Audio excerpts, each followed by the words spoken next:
Very good morning students.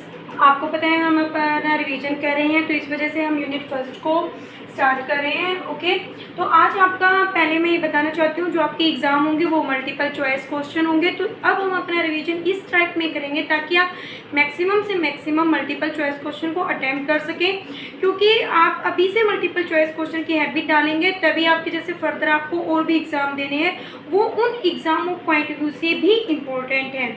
ठीक है, और सीबीएसई में भी आपको पता है 20 मार्क्स की तो आपके सीधे मल्टीपल चॉइस क्वेश्चन ही आते हैं। ओके, तो हम कर रहे थे टाइप ऑफ द फोर्स। तो फर्स्ट फोर्स हम करेंगे आज ग्रेविटेशनल फोर्स। तो ग्रेविटेशनल फोर्स क्या होता है? जो फोर्स आपके दो मॉसिव ऑब्जेक्ट्स के बीच में अप्लाई होता है उसको हम बोलते हैं ग्रेविटेशनल फोर्स। तो force is directly proportional to m1 m2 by में r², where m1 mass of one object and m2 mass of other object. Okay, and r is the separation between two objects. दो objects के बीच का क्या है? Separation है। तो force is equal to G m1 m2 divided by में r का स्क्वायर, वेयर जी क्या आपका ग्रेविटेशनल कांस्टेंट। तो इसके अंदर आप देखो मल्टीपल चॉइस क्वेश्चन आपके किस किस टाइप में आ सकता है, वो क्वेश्चन आएगा उसकी प्रॉपर्टी से। फर्स्ट प्रॉपर्टी क्या है? फोर्स है ग्रेविटेशनल फोर्स, किसके ऊपर डिपेंड करता है? Product of the masses. Okay, तो ऑप्शन नहीं हो सकता है dependence of the gravitational force is upon masses, distance and charges, मतलब वट एवर भी ऑप्शन आ सकते हैं। तो वहाँ आपको देखना है कि भाई आपके फॉर्मूले में क्या क्या पैरामीटर गिवन है। उसके बाद जो फोर्स एफ है depend only on R, that is why gravitational force है इज सेंट्रल। ओके, ये सेंट्रल फोर्स होता है। Gravitational force is conservative, conservative भी होता है। कंजर्वेटिव ये होता है जिसके अंदर आप चाहे, जैसे कि आप ए बी पॉइंट पे जा रहे हो, फोर्स आपके ए के ऊपर कोई ऑब्जेक्ट बैठी है उसके ऊपर फोर्स अप्लाई हो रहा है, वो मूव कर रही है, वो ए से बी या तो इस रूट पे जाए या वह इस रूट पे जाए या फिर वो इस रूट से जाए। फर्स्ट सेकंड थर्ड तीन रूट से जाए, तीनों का जब आप वर्कडन निकालोगे ना वो सेम होगा। फिर क्या रहेगा? इजी हम ये निकालते हैं स्ट्रेट लाइन से ही हम वर्कडन निकाल लेते हैं। वर्कडन क्या होता है? फोर्स इनटू में डिस्प्लेसमेंट। सेकंड क्या है? जो आपका ग्रेविटेशनल फोर्स है is weak force but it's range is not small. Small नहीं है बट हम ये भी नहीं बोल सकते वो बहुत ज़्यादा होती है। ओके, तो ये जो इसकी प्रॉपर्टी है बेसिकली इनकी प्रॉपर्टी से ही हम उनको डिफ्रेंशिएट कर सकते हैं। उसके बाद सेकंड आपका फोर्स आता है वीक न्यूक्लियर फोर्स। देखो यहाँ से न्यूक्लियस नाम आ रहा है, न्यूक्लियर मीन्स न्यूक्लियस। न्यूक्लियस के अंदर क्या होता है? प्रोटॉन और न्यूट्रॉन। तो इसका मतलब जो न्यूक्लियर फोर्स होगा किस किस के बीच में होगा?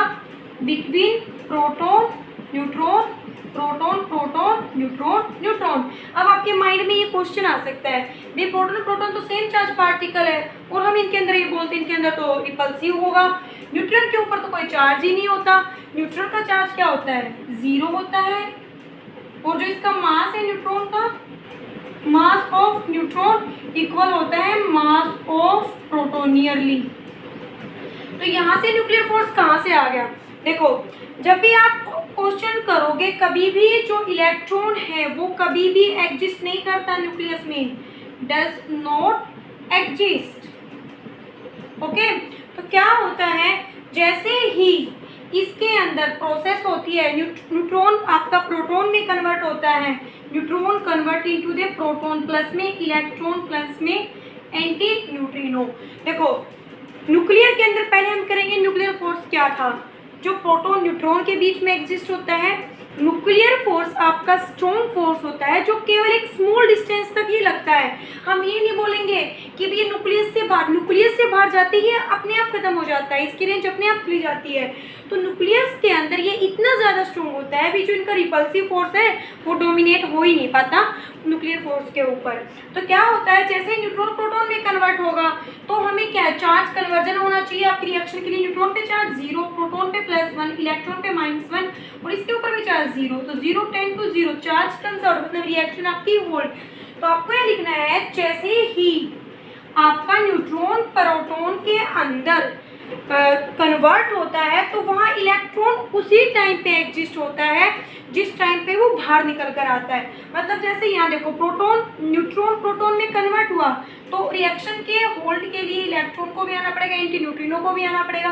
तो क्या होता है, जिस टाइम पे इलेक्ट्रॉन की फॉर्मेशन होती है उसी टाइम वो सरफेस पे आ जाता है, न्यूक्लियस से बाहर आ जाता है, क्योंकि इलेक्ट्रॉन की इतनी मैक्सिमम एनर्जी होती है कि वो उस एनर्जी के साथ इस छोटे से न्यूक्लियस के अंदर वो नहीं रह सकता।